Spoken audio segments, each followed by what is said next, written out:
আসসালামু আলাইকুম প্রিয় শিক্ষার্থীরা, সকলে কেমন আছো? আশা করি ভালো। আলহামদুলিল্লাহ, আমিও ভালো আছি। প্রিয় শিক্ষার্থীরা, রেজাল্ট তৈরির ক্ষেত্রে আবারও বৈষম্য। তোমরা যারা 2024 সালে বৈষম্য বিরোধী ছাত্র আন্দোলন করেছো, তোমাদের রেজাল্টের ক্ষেত্রে যদি আবারও বৈষম্য তৈরি হয় দেশ স্বাধীন হওয়ার পর, তাহলে এটা তো কোনোভাবেই মেনে নেওয়া যায় না। তাহলে এই মুহূর্তে বোর্ডের সিদ্ধান্ত কি, ছাত্ররা কি চায়, আর সাবজেক্ট ম্যাপিংটা কীভাবে করা হবে, এই সকল বিষয় নিয়ে আমি আলোচনা করব। তোমরা যারা আমার এই চ্যানেলে নতুন দর্শক, অবশ্যই আমার এই চ্যানেলটা সাবস্ক্রাইব করে পাশে থাকা বেল বাটনটি ক্লিক করে দিবা পরবর্তী সকল আপডেট সবার আগে পাওয়ার জন্য। তাহলে চলুন আমরা এখন মূল ভিডিওতে চলে যাই। প্রিয় শিক্ষার্থীরা, তোমরা সবাই জানো যে তোমাদের বেশ কয়েকটা পরীক্ষা হয়েছে আর বাকি কয়েকটা পরীক্ষা হয় নাই। তো এই মুহূর্তে তোমরা কি চাচ্ছ? বৈষম্য বিরোধী ছাত্র আন্দোলনের কারণে হয়তো তোমাদের বাকি পরীক্ষাগুলো হয় নাই। তো তোমাদের রেজাল্টটা কিভাবে তৈরি করা হবে আর বোর্ড কিভাবে তোমার রেজাল্ট প্রকাশ করা হবে, সকল বিষয় নিয়ে কিন্তু আমি কথা বলবো। আর রেজাল্ট তৈরির ক্ষেত্রে বৈষম্যটা কি আর বোর্ডের সিদ্ধান্তটা কি? দেখো, তোমরা যারা এই মুহূর্তে বিভিন্ন থানায় বা শিক্ষা বোর্ডে স্মারকলিপি দিচ্ছ যে তোমাদের রেজাল্ট যেন এসএসসি অথবা জেএসসি, কেউ এসএসসি দিয়ে স্মারকলিপি দিচ্ছ যে তোমাদের রেজাল্ট যেন এসএসসি রেজাল্ট অনুসারে সাবজেক্ট ম্যাপিং করা হয়। আবার কেউ হয়তো বা যাদের জেএসসি ভালো হয়েছে তারা জেএসসি রেজাল্ট দিয়ে যেন সাবজেক্ট ম্যাপিং করা হয়। বিভিন্ন পরীক্ষা জেএসসি এবং এসএসসি, অনেক শিক্ষার্থীরা জেএসসি এবং এসএসসির রেজাল্ট তৈরিতে যেন স্মারকলিপি দিছে, তারা যেন সাবজেক্ট ম্যাপিং করা হয়। তো দেখো, তোমরা কিন্তু ছাত্র আন্দোলন করেছো, বৈষম্য বিরোধী ছাত্র আন্দোলন করেছো। আমি নিজে সশরীরে বৈষম্য বিরোধী ছাত্র আন্দোলনে অংশগ্রহণ করেছি। তোমাদের যুক্তির দাবি ছিল, আমরাও কিন্তু যুক্তির দাবি নিয়ে মাঠে নেমেছি।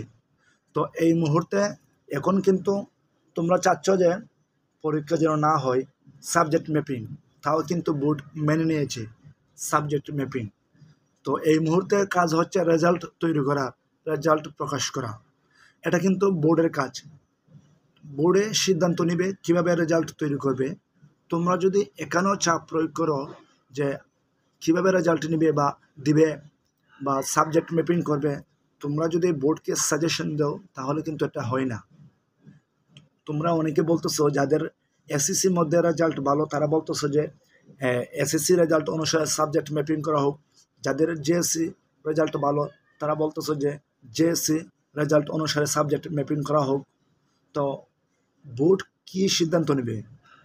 এক দলে তোমরা এসএসসি রেজাল্ট অনুসারে সাবজেক্ট ম্যাপিং করার জন্য স্মারকলিপি পাঠিয়েছ, আবার আরেক দলে জেএসসি রেজাল্ট অনুসারে সাবজেক্ট ম্যাপিং করার জন্য স্মারকলিপি পাঠিয়েছ। তো এই মুহূর্তে বোর্ডের সিদ্ধান্ত কী বা বোর্ড কী সিদ্ধান্ত নেবে? দেখো, তোমরা যারা এসএসসির মধ্যে রেজাল্ট ভালো হয়েছে, তো হয়তো বা অনেক শিক্ষার্থী আবার জেএসসির মধ্যে রেজাল্ট ভালো হয়েছে, এটাই স্বাভাবিক। কারো জেএসসির মধ্যে রেজাল্ট ভালো হয়েছে, আবার কারো এসএসসির মধ্যে রেজাল্ট ভালো হয়েছে। যাদের রেজাল্ট এসএসসির মধ্যে ভালো হয়েছে তারা চাচ্ছে যে এসএসসি রেজাল্ট অনুসারে সাবজেক্ট ম্যাপিং করা হোক। যাদের জেএসসি রেজাল্ট ভালো হয়েছে তারা চাচ্ছে যে জেএসসি রেজাল্ট অনুসারে সাবজেক্ট ম্যাপিং করা হোক। তাহলে বোর্ড কী সিদ্ধান্ত নেবে? তোমরা উভয়ই যদি তোমাদের নিজের স্বার্থটা দেখো তাহলে কিন্তু হবে না, এখানে কিন্তু বৈষম্য তৈরি হবে। কেননা তোমার এসএসসির মধ্যে রেজাল্ট ভালো হয়েছে, আর জনের হয়তো বা আরও লক্ষ মানুষের নাও হতে পারে, আর এটা স্বাভাবিক, হবেও না। তাহলে এখানে কি রেজাল্ট তৈরিতে বৈষম্য সৃষ্টি হলো না? তো তোমরা তো বৈষম্য বিরোধী ছাত্র আন্দোলন করেছো, কাজেই রেজাল্ট তৈরিতে কোনোভাবে যেন বৈষম্য না হয় সেই দিকে তোমাদের সজাগ দৃষ্টি রাখতে হবে। তবে 100% বৈষম্য হবে না যে এমন না, যেহেতু তোমাদের পরীক্ষা হয় নাই, তবুও কিন্তু কিছুটা বৈষম্য হবে। তবে ব্যাপক আকারে যেন বৈষম্য না হয় সেদিকে কিন্তু তোমাদের খেয়াল রাখতে হবে। তোমরা যারা এসএসসি রেজাল্ট অনুসারে সাবজেক্ট ম্যাপিং করতে চাচ্ছ তাহলে কিন্তু এখানে ব্যাপক আকারে বৈষম্য হয়ে যাবে। তো বোর্ড যেইভাবে এই সাবজেক্ট ম্যাপিং করবে, হোক জেএসসি বা এসএসসি অথবা তোমরা যে পরীক্ষা দিয়েছো ওই পরীক্ষার নম্বর অনুসারে তারা কিন্তু এটা বোর্ডের সিদ্ধান্ত নেবে। আর আমার মনে হয় এটা আমার ব্যক্তিগত ছাত্রদের এই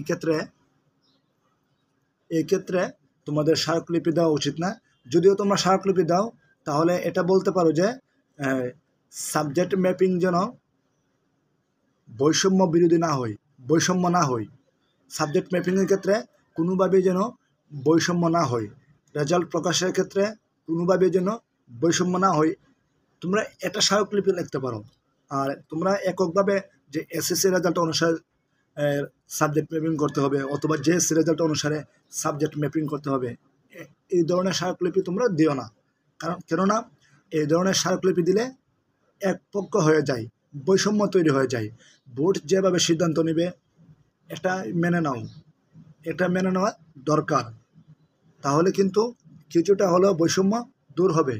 আশা করি আমার কথাগুলো তোমরা বুঝতে পেরেছ। সাবজেক্ট ম্যাপিং বোর্ডে যেইভাবে সিদ্ধান্ত নেই সেইভাবে হবে। তোমরা আন্দোলন করেছ, তারপরে তোমরা এই যুক্তির দাবি ছিল যে তোমরা পরীক্ষা দিবে না, তাও কিন্তু বোর্ডে বাদ করেছে।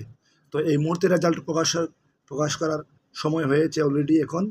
তো তারা কিভাবে রেজাল্ট তৈরি করবে বা সাবজেক্ট ম্যাপিং করবে এটা তাদের উপর ছেড়ে দাও, তাহলে কিন্তু অনেক ভালো হবে, বৈষম্য কম হবে। আর এককভাবে যদি এসএসসি অথবা জেএসসি রেজাল্ট অনুসারে হয় তাহলে কিন্তু অনেক বৈষম্য হবে। তো আশা করি তোমরা এই বিষয়টা বুঝতে পেরেছ। যদি ভিডিওটা ভালো লাগে অবশ্যই চ্যানেলটা সাবস্ক্রাইব করে পাশে থাকা বেল বাটনটি ক্লিক করে দিবা পরবর্তী সকল আপডেট সবার আগে পাওয়ার জন্য। ধন্যবাদ সবাইকে।